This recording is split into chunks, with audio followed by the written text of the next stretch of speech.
إن هذا العلم دين فانظروا عمن تأخذون دينكم.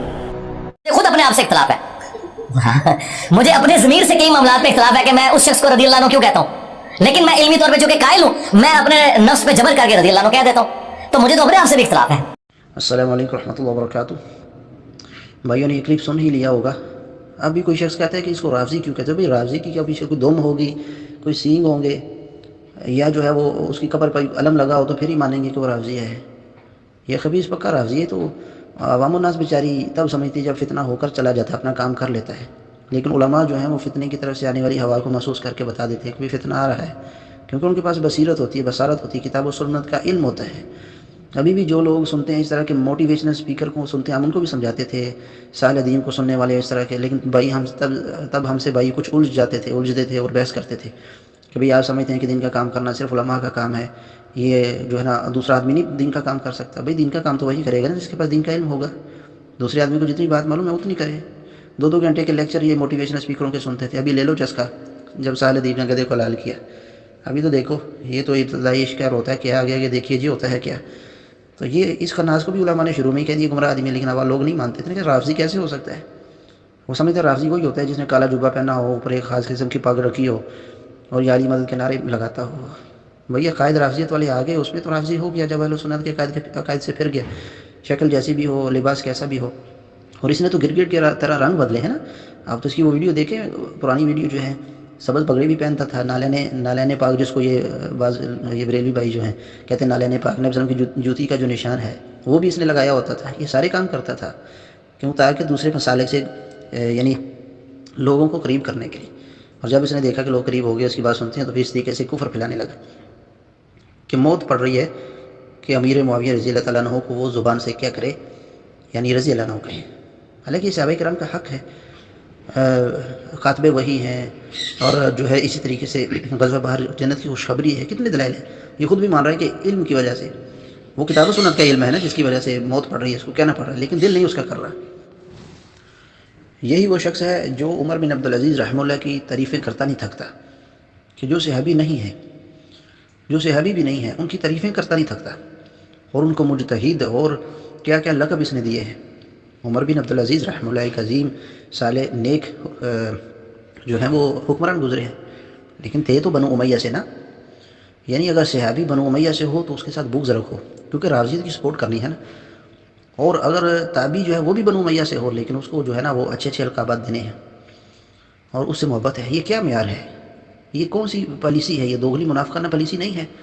تمام امت کا اتفاق ہے اور کتاب و سنت کے دلائل اس پر موجود ہیں کہ تابعین سے افضل ہیں صحابہ کرام۔ اب کوئی شخص اویس کرنی رحمہ اللہ کے فضائل کو لے کر کسی صحابی کے برابر کر دے تو ایسا تو ممکن، یعنی ایسا کرنا تو صحیح نہیں ہے۔ اویس کرنی رحمہ اللہ کے فضائل کی حدیث موجود ہے لیکن صحابہ کے برابر نہیں ہو سکتے۔ اسی طریقے سے عمر بن عبدالعزیز رحمہ اللہ صحابہ کے برابر نہیں ہے، صحابہ ان سے افضل ہیں، تو صحابی کے لیے تو رضی اللہ عنہ کہتے ہیں موت پڑ رہی ہے، کیونکہ رافضیت بہت گھس گئی ہے نا دل میں، رافضیت جو ہے وہ پھوٹ پھوٹ کر نکل رہی ہے، اور جو ہے وہ کئی سال بعد آنے والے عمر بن عبدالعزیز جو ہیں ان کی تعریفیں ہو رہی ہیں۔ تو ان کی کیا، یعنی آپ کیا سمجھتے ہیں کہ یہ کیا کون لوگ ہیں؟ یہ منافق ہیں۔ منافق کیا ہوتے تھے؟ اسی طرح کے ہوتے تھے، ان کی شکلیں انسانی ہوتے تھے، وہ بھی ان کی شکلیں بھی ایسی ہوتی تھی، یہی کام کرتے تھے وہ بھی، ان کا کوئی ایک معیار نہیں ہوتا تھا منافقین کا۔ اللہ نے ان کے بارے میں فرمایا فی الدرک الاسفل من النار، جہنم کے سب سے نچلے گڑھے میں ہوں گے ظالم۔ صحیح بخاری کی وہ جو روایت ہے جس کا اس نے معنی غلط کرنے کی کوشش کی تھی، عبداللہ بن عباس رضی اللہ تعالیٰ عنہ نے معاویہ رضی اللہ کو فقیہ کہا ہے، دین کی سمجھ رکھنے والے۔ ایک بندے کے پاس دین ہی نہیں تو وہ فقیہ کہاں سے ہوگا؟ دین کی سمجھ کیسے آئے گی اس کو؟ یعنی معاویہ رضی اللہ کو دین کی سمجھ رکھنے والے، اور کہنے والا بھی کوئی عام آدمی نہیں ہے، کوئی 500 سال بعد کا ایسا نہیں ہے، وہ عبداللہ بن عباس صحابی رسول جن کے لیے اللہ کے رسول نے فرمایا کہ اللہم علمہ الکتاب ویفقہ فی الدین، اللہ اس کو دین کی سمجھ اور کتاب کا علم دے، مفسر قرآن، امت کی مفسر، صحابی رسول، اہل بیت کے فرد۔ اس لیے ہم کہتے ہیں یہ اہل بیت سے محبت میں جھوٹے ہیں ظالم۔ عبداللہ بن عباس کے اہل بیت میں سے نہیں ہیں، انہوں نے معاویہ رضی اللہ کو کہا فقیہ، سنت پر عمل کیا، صحیح مصنف ابن ابی شیبہ میں ایک وطر پڑھا صحیح کیا، اور صحیح بخاری میں کہ وہ فقیہ ہیں، رسول اللہ کے صحابی ہیں۔ کہاں عبداللہ بن عباس اور کہاں یہ گندا شخص؟ کیا مقابلہ بنتا ہے؟ اہل بیت کا مقابلہ کر رہا ہے، اہل بیت کے سامنے کھڑا ہے معاویہ رضی اللہ کے منہج کے مطابق۔ تو دیکھ لیں آپ، اور صحیح بخاری میں اسی روایت میں جو ایک وطر والی روایت ہے کہ انہوں نے ایک وطر پڑھا، سائل نے جب سوال کیا تو یہی کہا کہ امیر المؤمنین معاویہ ایک وطر پڑھتے۔